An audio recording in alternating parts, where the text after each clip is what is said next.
Hello friends, आप लोग कैसे हैं। आशा करते हैं कि आप लोग स्वस्थ एवं कुशल से होंगे।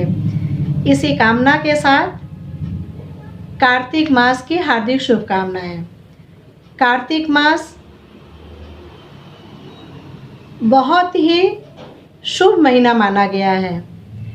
पूजा पाठ जप तप कर्म, कार्तिक मास का महीना बहुत पुण्यदायी माना गया है। स्कंद महाभारत पुराण के अनुसार हमारे किए गए अच्छे कर्मों से हमें मोक्ष की प्राप्ति होती है। कार्तिक मास में किए गए बुरे कर्मों से बुरे फल की प्राप्ति होती है। इसलिए हम बुरे कर्मों से बचें और अच्छे कर्म करते रहें। जप तप पूजा पाठ दान पुण्य, गरीबों की मदद, असहाय की मदद, रोगियों की मदद, जितना प्रयास हो सके आप दूसरों के लिए यथानुसार, यथाशक्ति तथा भक्ति, अपनी शक्ति के अनुसार आप बिना परेशान हुए लोगों की मदद करते रहिए। कार्तिक मास में किए गए पुण्य कर्म बहुत शुभता प्रदान करता है। अगर हम अच्छे कर्म करेंगे तो वो हमें कई गुना शुभता प्राप्त होगा। कार्तिक मास में किए गए हमारे पुण्य कर्मों से हमें मोक्ष की प्राप्ति होती है। ऐसा स्कंद महाभारत पुराण में वर्णन है। यदि हम बुरे कर्म करते हैं तो उसका परिणाम भी दोस्तों बहुत बुरा होगा। बुरे कर्मों से बचें, झूठ से बचें और निरंतर अपने अच्छे कर्म को करते चलें।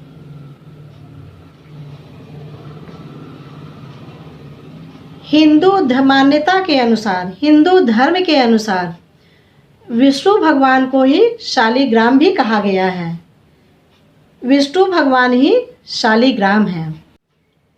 एकादशी के दिन शालिग्राम की स्थापना करने के पश्चात वहीं पे तुलसी जी के पास, यदि नहीं संभव है तो तुलसी जी के पास शालिग्राम रख करके पीला वस्त्र, जैसा आप विष्णु भगवान की स्थापना करेंगे वैसे ही शालिग्राम की स्थापना करके तुलसी जी को लहंगा चुनरी या साड़ी जो भी पहनाना हो आप उनका श्रृंगार करके पहना करके शालिग्राम के साथ उनका गठबंधन कर दें।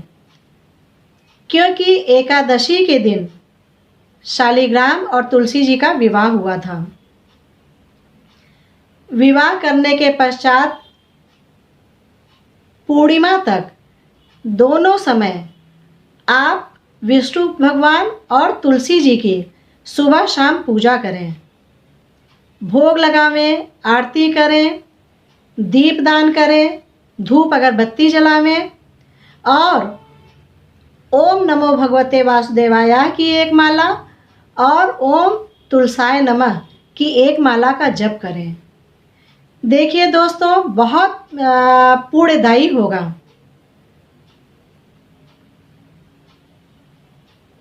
ऐसा महाभारत पुराण में भी वर्णन है।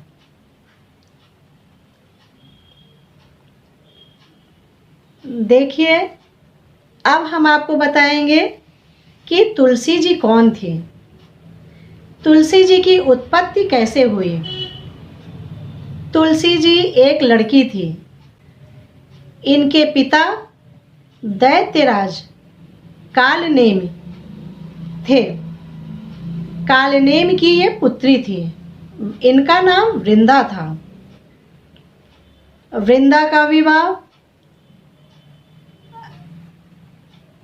जालंधर नाम के राक्षस से हुआ था। अब जालंधर कौन था और जालंधर की उत्पत्ति कैसे हुई? जालंधर की उत्पत्ति समुद्र से हुई थी। शंकर भगवान अपने तेज को समुद्र में फेंक दिए थे उसी से एक तेजस्वी बालक का जन्म हुआ जिसका नाम जालंधर पड़ा। वृंदा का विवाह जालंधर के साथ कर दिया गया क्योंकि वृंदा एक पतिव्रता स्त्री थी,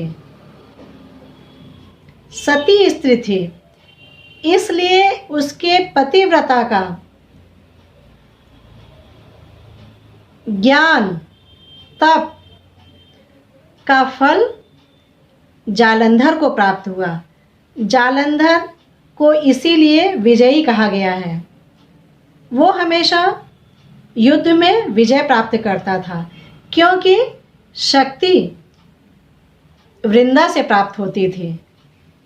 वृंदा एक पतिव्रता नारी थी। जालंधर का युद्ध देवताओं के साथ हुआ। जब वो युद्ध में जाने लगे तो वृंदा ने उनको तिलक लगाया, आरती उतारी और कहा, महाराज जी आप जाइए, मैं अनुष्ठान पे आपके लिए विजयी होने की प्रार्थना करती हूँ और विष्णु भगवान से प्रार्थना करती हूँ। वृंदा विष्णु भगवान की परम भक्त थी, इसीलिए वृंदा को विष्णु प्रिया के नाम से भी जाना जाता है। जालंधर के जाने के पश्चात वृंदा ने अनुष्ठान धारण कर लिया, अनुष्ठान पर बैठ गई और जप करने लगी। देवताओं में त्राही त्राही मच गई।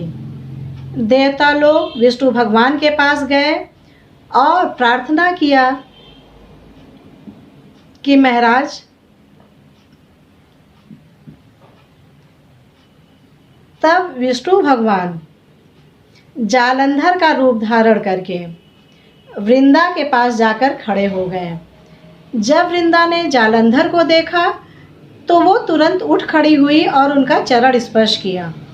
जैसे ही वृंदा ने विष्णु भगवान का चरण स्पर्श किया, तत्काल जालंधर का कटा हुआ सर उसके सामने आकर गिर पड़ा।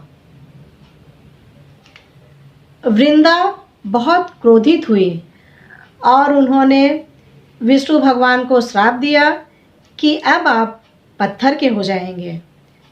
उसी समय वो शालिग्राम के रूप में प्रकट हो गए। वृंदा जालंधर के साथ सती हो गई। उनकी राख में से एक पौधा निकला जो तुलसी जी का पौधा था। तब विष्णु भगवान ने कहा कि इस पौधे की पत्ती, इस पौधे को तुलसी जी के नाम से जाना जाएगा और जब आप लोग मुझे भोग लगाएंगे तो उसमें तुलसी दल अवश्य होना चाहिए। तब से आज तक जो हम लोग प्रभु को भोग लगाते हैं तो उसमें विष्णु दल जरूर डालते हैं। और शालिग्राम का विवाह उसी दिन, एकादशी के दिन, तुलसी जी के साथ हुआ।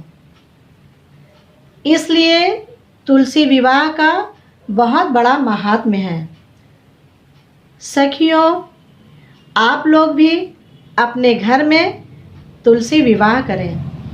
यदि आप अपने घर में तुलसी विवाह नहीं करते हैं तो मंदिर में जाकर के उनकी कथा सुने, वहाँ दीपदान करें, वहाँ अन्नदान करें, पीली वस्तु का दान करें और विष्णु जी का और तुलसी जी के मंत्र का जाप करें। एकादशी से पूर्णिमा तक आप लोग शालिग्राम और तुलसी जी का पूजन एक साथ करें। जब आप तुलसी का पूर्णिमा के दिन तुलसी जी की विदाई करें, उनको विभिन्न प्रकार के पकवान बना करके उनको चढ़ाएं, लोगों को प्रसाद के रूप में वितरित करें और उनसे बार बार अपनी त्रुटियों के लिए क्षमा मांगे। शाम को तुलसी जी जिनका पूजन आप 1 महीने तक की हैं, या हम तो साल भर तक तुलसी का दीपदान करते हैं। अगर हम अपने घर में हैं तो हम साल भर तक तुलसी जी को दीपदान करते हैं।